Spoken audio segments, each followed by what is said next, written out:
Welcome to Fueling Your Legacy, hosted by Samuel Knickerbocker. Each week, we expose the faulty foundational mindsets of the past and rebuild a new, stronger foundation essential in creating your legacy. We've got a lot of work to do, so let's get started.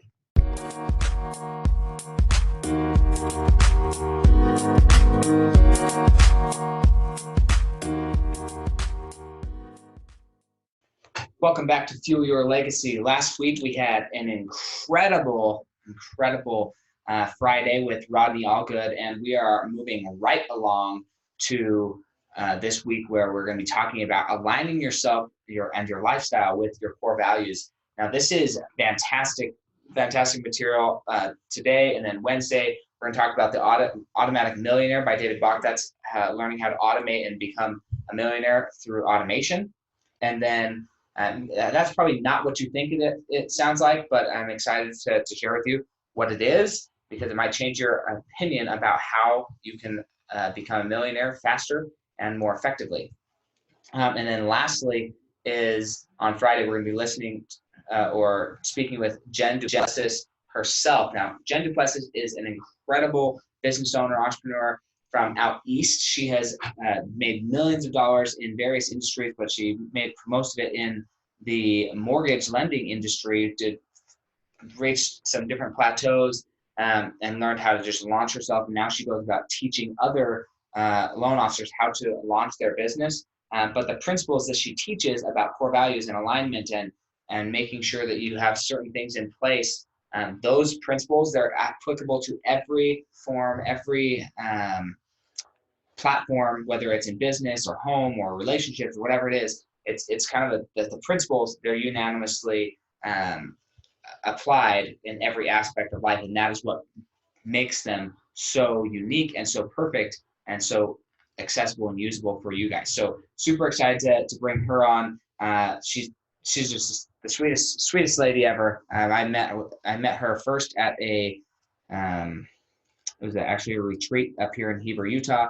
And I've just been good friends, stayed in contact, and excited to have her on. So with that being said, we're going to jump into the align your lifestyle with your core values. Now, the first thing to accomplish that is you have to actually understand what are your core values. And so what I've done and what I've seen done is go through a core value assessment. And that it's like almost like a memory jogger of all the different adjectives that might describe your core values. And then once you describe them, maybe pick 12 or 15, and then you got to whittle them down. You got to whittle them down to 3 core values. Now that's pretty, it's tough. It's really tough to really get down to just 2 or 3 words of what you would believe your core values are. I'll share with you what mine are and why they are those, but aligning every aspect of your life with your core values is essential for success. So my 3 that I came down with after I did, so you can go to any test online, you can Google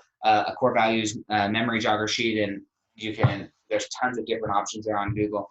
But so mine are gratitude, agency, and candor. Those are my 3 core values. Gratitude, I think that is the foundation of everything.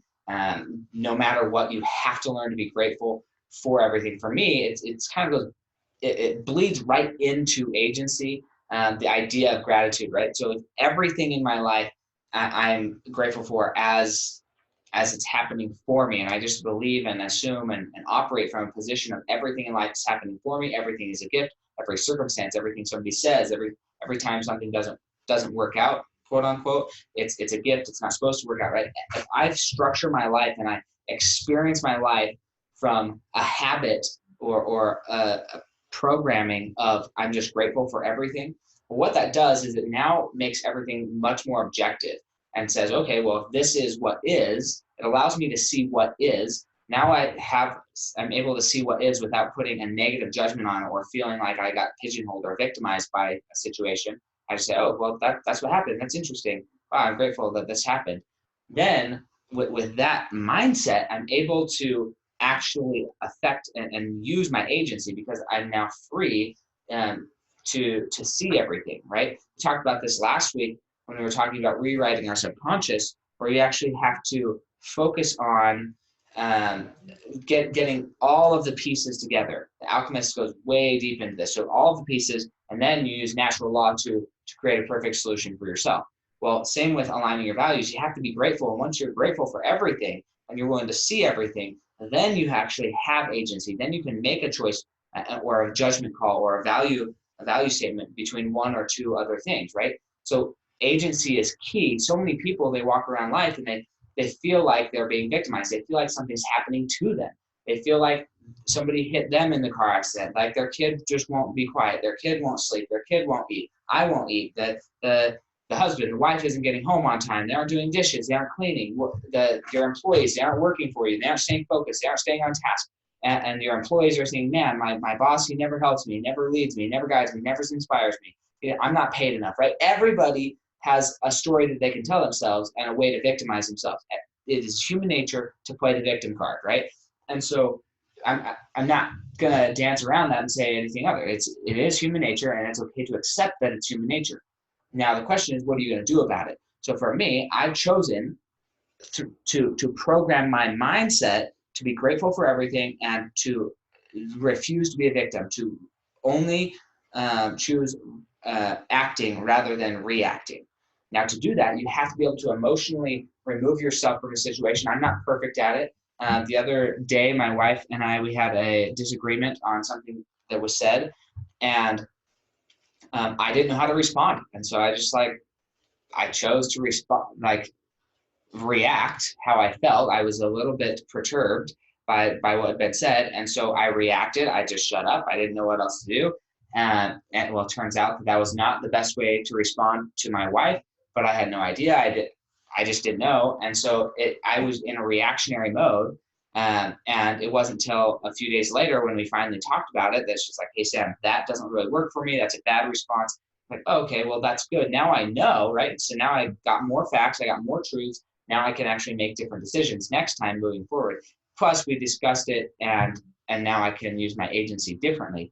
But I do react sometimes. I'm not this perfect person who always stays in control of every situation. But for a large part of my life, I have programmed myself to really react, not react to things, but just to see what is and then act how I feel like I'm going to act. And when I've been able to accomplish that and just act how I want to act, that is where candor comes in. If you don't value honest, like I say, blunt, critical feedback, or just like, hey, this is what works, this is what doesn't work. If you can't accept that type of candor language, then it's really difficult to really have agency, because you might not like the way somebody else is experiencing you or experiencing life. You may not enjoy it, but whether you enjoy it or not, that's how they're experiencing life. And so if they're scared to tell you how they feel, then there's no way for you to progress. And so for me, that's a no-go. I really appreciate candor. Even if I don't like what's being said, I would prefer that somebody tell me what they think or tell me how they feel than to dance around it and not tell me. And likewise, because I like that type of communication back, I often communicate that way, where whether people like it or not, I say what I think, I say how I feel, and my feelings might change from 1 minute to the next, or from one day to the next, or 1 month to the next, right? But what can be sure is that if you ask me how I'm feeling in that moment, I will give you the truest response from my truth, the truest response I can in that moment, right? And I will do my best to be as objective as possible. To illustrate this, it's kind of funny.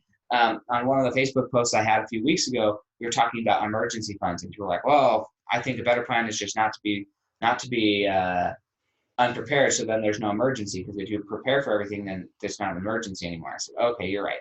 The more accurate term for an emergency fund is a savings account that you have planned for unexpected expenses, but you expect them to occur, and so you're planning for them, right? That's a more accurate definition of an emergency fund. But most of us, we just use the word emergency fund because that's what people know it as. But it's true that you could be more accurate, more objective with the way you describe things. And sometimes I am, sometimes I'm not. It really is just kind of hit or miss that way. But the main thing is, do you know what your core values are? So mine are gratitude, agency, and my mind just blanked. Gratitude, agency, and candor, right? Candor, direct, clear communication. And I've constructed my whole life around those aspects, right? So the type of employment that I have, I don't have a boss because, quite frankly, I don't like being told what to do. And so I just don't have a boss. And it's easier for me to work for myself or build a business than it is to have somebody tell me how and when I have to do certain things. So it doesn't really work for me. And so I have constructed my life around the fact that I get to have my agency rather than have to be dictated by somebody else what I'm going to do with my life. That doesn't work for me. I'm grateful for the opportunity to serve and bless other people's lives, but I really don't. I struggle committing actual time to things. I have generally very free-ish with my money. I'm willing to give charity and benefit people, but when it comes to giving up my time, it's a little bit harder for me to give my time. And so just because I like the freedom, I like being able to choose what I do with my time. And that's a downfall because then I choose ultimately not to do anything because I always want to have the choice to do something, which is the dumbest thing ever. That's like somebody saving a bunch of money in their bank account because what if they want to invest it somewhere? It's like, well, if you always just want to invest it but you never actually do it, then you're going to get a terrible rate of return in the bank account. Same type of concept, except for with my time. So these are things that I struggle with or that I've had to work on and work through. Thankfully, I've recognized that that's a weakness of mine, and I married a woman who is kind of the opposite, where she doesn't guard her time enough, and so she can find herself overcommitting to things. But she is able to commit time for both of us so that we can grow and increase our experiences. And that's a beautiful thing, learning how to have a partnership that is going to work well with you. So that's one thing. Also, I align myself in my career field. I don't ever have to pass the buck to anybody. I guess I always pass the buck, right? So when I'm doing, when I'm helping my clients, it's not a matter of like ethics and where the line is, because there's stuff that's like against the law or not against the law.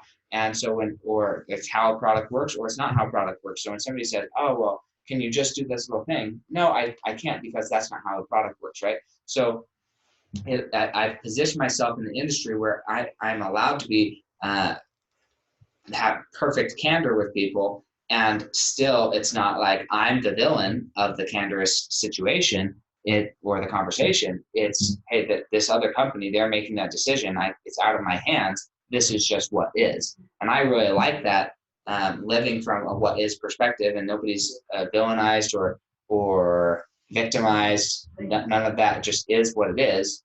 And we can choose, we have agency, we can choose how we're going to react to different situations.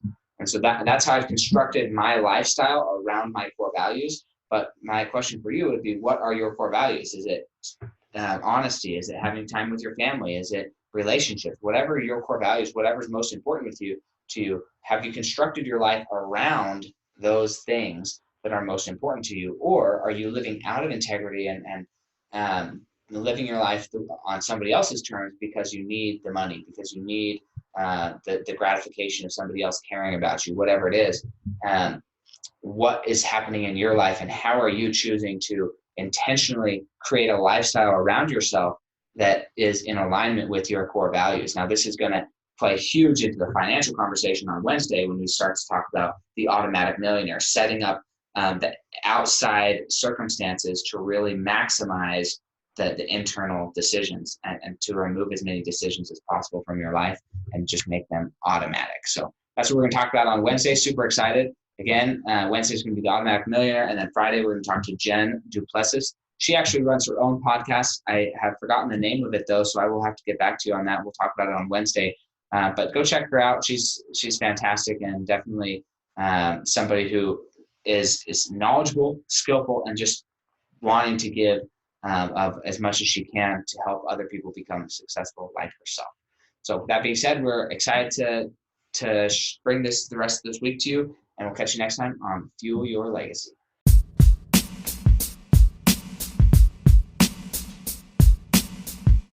Thanks for joining us today. If what you heard resonated with you, please like, comment, and share on social media. Tag me so I can give you a shout out on the next episode. And thanks to all those who have left a review. It helps spread the message of what it really takes to build a legacy that lasts. Catch you next time on Fueling Your Legacy.